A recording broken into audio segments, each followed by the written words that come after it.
আলু আমাদের একটা প্রিয় সবজি। বলা যায় এটা আমাদের নিত্য সহচর। আমরা যেমন ভাত খেয়ে বাঁচি, ইউরোপের বহু দেশের বাসিন্দারা তেমনি আলু খেয়ে বাঁচে। সেই অতি পরিচিত আলুর একটি কাল্পনিক সাক্ষাৎকার। কি কথা শুনলে আপনার মেজাজ খারাপ হয়? বেশি করে আলু খান, ভাতের উপর চাপ কমান। আপনার প্রিয় কবিতার লাইন কোনটি?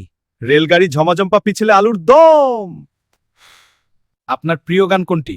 কালু মিয়া আলু খায়া পয়সা জমাইছে, সেই পয়সা দিয়া কালু। পটল তোলা মানে যদি হয় মারা যাওয়া, তবে আলু পাওয়া মানে কি? পরীক্ষায় ফেল করা। আপনার কোনো প্রতিবাদী বক্তব্য আছে কি? আছে।